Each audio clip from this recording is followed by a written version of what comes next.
2000 কোটি টাকা পরিশোধ করবে। সংগ্রামী বন্ধুগণ, আর এই বিমানের প্রথম কিস্তি বাংলাদেশ পাবে। প্রয়োজন ছিল এই মুহূর্তে এত বেশি দামে, যখন বাংলাদেশের অর্থনীতি সংকটে আছে, তখন এত বেশি টাকা দিয়ে আমেরিকা থেকে বোয়িং বিমান কিনতে হবে। সংগ্রামী বন্ধুগণ, বাস্তবে সমস্ত বিষয়ে আমাদের দেশের উপর মার্কিন যুক্তরাষ্ট্র চাপিয়ে দিয়েছে, আর আমাদের দেশের নতজানু সরকার সেটা মাথা পেতে নিয়েছে। আমরা দেখেছি 12ই ফেব্রুয়ারি জাতীয় নির্বাচন হয়েছে। গত অন্তর্বর্তীকালীন সরকার ডক্টর ইউনূসের নেতৃত্বাধীন যেটা ছিল, তারা চাইলেই বলতে পারতেন যে আমরা মাত্র 3 দিন পরে ক্ষমতা ছেড়ে দিব, আমরা এই চুক্তি করব না, নির্বাচিত সরকার এই চুক্তি করবে। কিন্তু আমরা দেখলাম সেই কাজটি তারা করেনি। তারা ক্ষমতার ছাড়ার পূর্বে তড়িঘড়ি করে এই চুক্তি স্বাক্ষর করেছে। সংগ্রামী বন্ধুগণ, এই চুক্তি স্বাক্ষরের প্রধান ব্যক্তি হিসাবে কাজ করেছেন অন্তর্বর্তীকালীন সরকারের নিরাপত্তা উপদেষ্টা ডক্টর খলিলুর রহমান।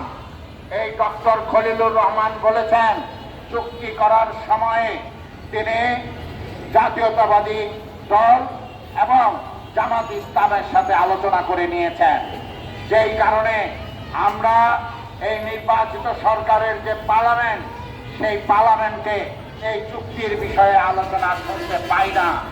নিয়ম হলো এই ধরনের চুক্তি করতে হলে পার্লামেন্টে আলোচনা করে সংখ্যাগরিষ্ঠতা নিয়ে তারপরে এই চুক্তি স্বাক্ষর করতে হয়। কিন্তু আমরা দেখলাম সাম্রাজ্যবাদ ও যুদ্ধবিরোধী জোট জাতীয় সংসদের মাননীয় স্পিকারের নিকট স্মারকলিপি দেওয়ার পরে জাতীয় সংসদের একজন স্বতন্ত্র সংসদ সদস্য রুমিন ফারহানা তিনি এই বিষয়ে আলোচনা তুলেছিলেন। তারপরেও আমরা দেখলাম সেই আলোচনা বাড়তে দেন নাই। জাতীয় সংসদের স্পিকার সেই আলোচনা বন্ধ করে দিয়েছে। 30 তারিখে পার্লামেন্ট এই পর্যায়ের পার্লামেন্টের আলোচনা শেষ হয়েছে, আর এই চুক্তির বাস্তবায়নের জন্য 3 মাস সময়, 9 মে এটা হলো শেষ দিন। এরপরে এই চুক্তি বাস্তবায়ন হয়ে যাবে। সংগ্রামী বন্ধুগণ, আমরা সাম্রাজ্যবাদ ও যুদ্ধবিরোধী জোটের পক্ষ থেকে দাবি জানাতে চাই, অনতিবিলম্বে সেই চুক্তি বাতিল করতে হবে। এই চুক্তি বাংলাদেশের অর্থনীতিকে ধ্বংসের দিকে নিয়ে যাবে।